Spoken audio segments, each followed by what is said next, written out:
독일군의 1918년 춘계 대공세는 아퍼레이션 미카엘, 아퍼레이션 조지, 아퍼레이션 조제트로 나뉘어요. 아흐멍띠 에흐에서 아즈부르크 방면으로 계속 공격을 해서 이프르 돌출부를 제거하고 그 안에 있는 영국군을 경멸해라. 이 작전의 주공을 맡은 것이 바바리아 왕국의 루프라히트 왕세자예요. 독일군이 스톰트루퍼 데리고 쥐가 고양이 무는 격으로 엄청나게 공격했는데도 뚫지를 못해요.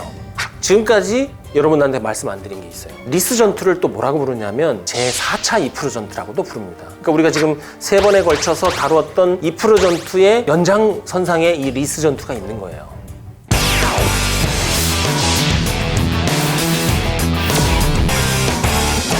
독일군 제2군이 공격하려고 안간힘을 쓰다가 4월 10일까지 별 진전이 없으니까 독일 제4군이 이제 주공 역할을 이어받아서 공격을 하죠. 그래서 4월 10일부터 11일까지 양일간에 거쳐서 아흐멍띠의 북쪽에 보면 메신느라고 있어요. 이쪽에서 이제 공격을 하는 거죠. 그 앞에 누가 있었냐면 영국 제2군이 있었어요. 영국군이 이제 대비를 하고 있는 거죠. 독일군이 다음에 어떻게 하리라는 것을 예측을 하고 있는 거예요. 그래서 영국군이 어쨌든 간에 독일군의 진격을 저지했잖아요. 그런데 그 속사정은 그렇지 않았던 모양이에요. 영국 원정군 총사령관 헤이그 장군이 이 유명한 특명을 전군에 하달합니다. 원문은 이렇게 돼 있어요. With our backs to the wall and believing in the justice of our cause, each of us must fight on to the end. 이거를 우리말로 해석을 하자면 이렇게 될 거예요. 배수진을 쳐라. 그리고 정의를 위해 싸워라.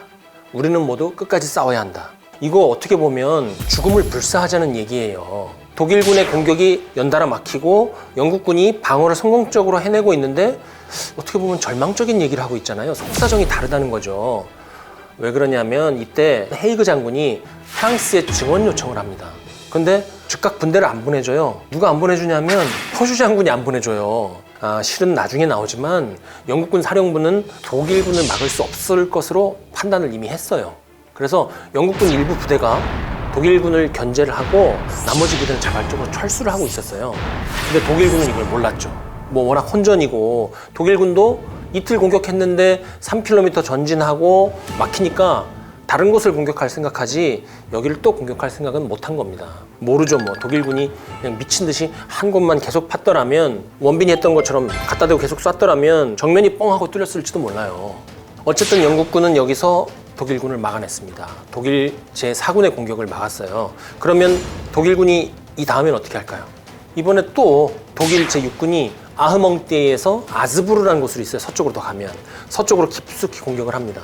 근데 이번에도 똑같아요. 3km 정도 갔다가 막혀가지고 교착 상태가 됩니다. 이 다음부터는 그냥 양측이 한 번 공격하면 얘네가 공격하고 이렇게 한 대씩 주고받는 소모전 양상이 됩니다. 기동은 그냥 사라지고 화력으로 서로 피해만 가중시키는 교전이 계속 이어지는 거죠. 이렇게 피해가 커지니까 영국군은 병력 밀집도가 떨어지잖아요. 그래서 또 전체적으로 전선 조정을 하기로 결심합니다. 아까도 이 전선 조정 얘기가 나왔는데 이것은 방어 행동 중에 하나죠. 방어 작전 성공을 위해서 자발적으로 철수 후퇴해서, 그러니까 쉽게 말해서 전선을 뒤로 물리는 거예요. 근데 이게 정말 어려운 작전입니다. 심리적으로나 물리적으로나 자발적으로 병력 철수하는 게 굉장히 어려워요. 아까 영국군 제2군이 자발적 철수를 했다고 말씀드렸잖아요. 4월 11일에. 이것도 사실은 독일군이 1918년 3월 중순에 춘계 공세를 펼쳤을 때 처음에 준비했던 방안이에요. 여차하면 철수하려고. 독일군 공세가 워낙 거세니까 영국군이 만약에 뚫릴 것 같으면 우리가 뚫리지 말고 차라리 자발적으로 전선 조정을 하자, 이렇게 해서 준비를 했던 것이죠.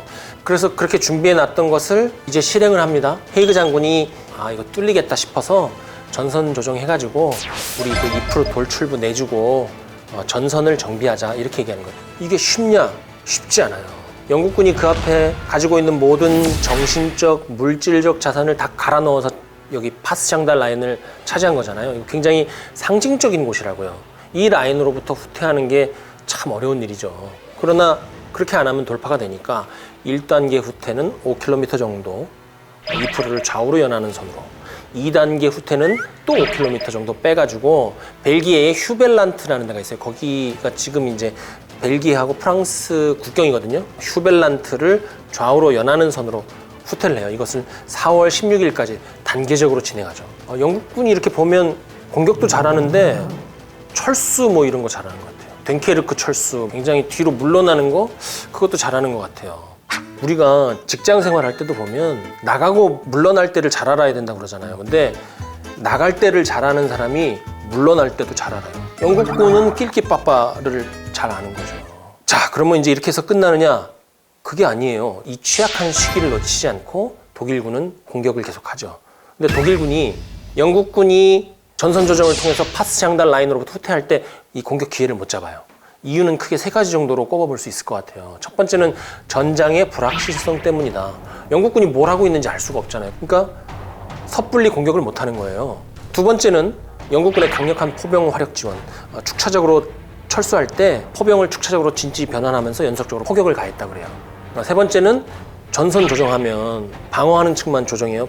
공격했던 측도 나름대로 부대 재편상 및 정비를 해야 되잖아요. 그러니까 독일군도 시간이 필요했기 때문에 그 조로의 기회를 놓친 거죠. 그 결정적인 기회를 놓치고 4월 17일부터 공격을 재개하는데 되나? 독일군의 이후 공격은 전면 공격, 총공세 이런 것이 아니고요. 후퇴한 영국군하고 계속해서 접촉을 유지하고 목표 점령을 확실히 하려고 하는 그 전가 확대 및 추격, 그 정도의 공세로 머뭅니다. 그렇다고 해서 4월 17일 이후에 교전이 덜 치열했느냐면 그렇진 않아요. 날짜별로 적게는 1,000명, 많게는 3,000명 이상의 전사자가 발생했습니다. 많이 발생한 거예요. 양측이 진지를 점령한 상태에서 일진일대를 주고받으면 좀 전사상자가 덜 발생할 수도 있겠는데 후퇴하면서 또 그걸 추격하면서 이렇게 싸우는 거잖아요. 그러니까 실종자도 많고 포로도 많이 발생한 게 4월 중순 이후 리스 전투의 특징입니다. 제 생각에는 오히려 전투의 치열도는 더 높지 않았을까 생각이 돼요. 왜냐하면 리스 전투 기간 동안에 영국군 총 전사상자 규모가 16만 명 정도가 돼요. 그런데 안 보내주다가 뒤늦게 들어와서 독일군과 싸운 프랑스군 전사상자 규모가 8만 명이나 되거든요. 참고로 독일군은 25만 명 정도가 전사상자가 났고 내내 싸웠던 영국군 16만 명, 뒤에 들어온 프랑스군 8만 명. 이제 전투가 굉장히 치열했다는 것이죠. 이후에 이제 4월 중순 이후에는 완전히 소강 상태가 돼요. 작은 공방을 주고받다가 4월이 다 지나가죠.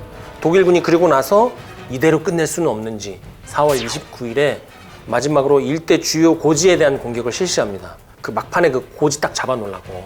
근데 프랑스군이 들어와 있으니까 이제 실패하죠. 그래서 독일군 총참모부가 4월 29일에 공격 딱 해보고 아유 안 돼, 게임 끝 오바. 춘계 공세의 종료를 선언합니다.